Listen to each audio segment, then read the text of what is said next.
নমস্কার বন্ধুরা, welcome to মায়ের রান্না। আমি করেছি মুসুর ডালের বড়া দিয়ে আলু পটলের ডালনা। মুসুর ডালের বড়া দিয়ে আলু পটলের ডালনা আমি কিভাবে করেছি সেই রেসিপিটাই আজ আমি আপনাদের সাথে শেয়ার করছি। এখানে আমি 2 টেবিল চামচ সর্ষের তেল গরম করে জিরে ফোড়ন দিয়ে নিয়েছি। আর আমি সর্ষের তেলেই পেঁয়াজ আর কাঁচা লঙ্কা কুচি দিয়ে ডালের বড়াগুলো আগেই করে নিয়েছি। এবার আমি এখানে দিয়ে দেব আলু পটলগুলো আমি একটু নুন হলুদ দিয়ে কম আঁচে ঢাকা দিয়ে দিয়ে ভেজে নেব। আলু পটল মোটামুটি ভাজা হয়ে গেছে, গোল্ডেন ব্রাউন হয়ে গেছে। এবার আমি এখানে একটা মশলা দিয়ে আলু পটলটাকে খুব ভালো করে কষিয়ে নেব।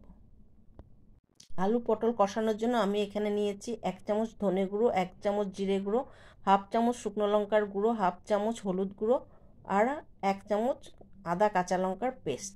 এই মশলাটা দিয়ে আমি ভালো করে আলু পটলটা কষিয়ে নেব। আলু পটল কষানো হয়ে গেছে, তেল ছেড়ে এসছে আলু পটলের থেকে। এবার আমি এখানে দিয়ে দেব জল। এই আলু পটলের ডালনা ভাত, রুটি, পরোটার সাথে খেতে খুব ভালো লাগে। এবার আমি ঝোলের সাথে আলু পটল মশলাটা ভালো করে মিশিয়ে নিয়ে একটু নুন আর মিষ্টি দিয়ে দেব। এখানে আমি এমনি পটলের ডালনার থেকে জলের পরিমাণটা একটু বেশি দেব, ঝোলটা যাতে একটু বেশি হয়, কারণ মসুর ডালের বড়াগুলো দেওয়ার পর এটা জল টেনে নেবে। এবার আমি এটা 5 মিনিট মতো ঢাকা দিয়ে দিয়েছিলাম। মোটামুটি সব রান্না রেডি হয়ে গেছে, আলু পটল সব নরম হয়ে গেছে। এবার আমি দিয়ে দেব ভেজে রাখা মসুর ডালের বড়াগুলো।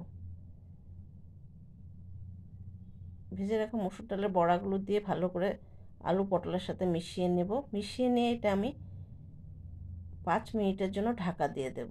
ঢাকা দিয়ে তারপর 5 মিনিট পর গ্যাসটা অফ করে দেব। অফ করে দিয়ে আবার 2 মিনিটের মতো রেখে আমি এটা নামিয়ে নেব। ডালনা ঢাকা দেবার আগে আমি দিয়ে দিয়েছিলাম গরম মশলা আর 1 চামচ ঘি। মুসুর ডালের বড়া দিয়ে আলু পটলের ডালনা রেডি হয়ে গেছে। এই রেসিপিটা আপনাদের কেমন লাগলো আমাকে কমেন্ট করে জানাবেন। যদি ভালো লেগে থাকে আমার পেজকে প্লিজ লাইক, শেয়ার ও ফলো করবেন। ধন্যবাদ।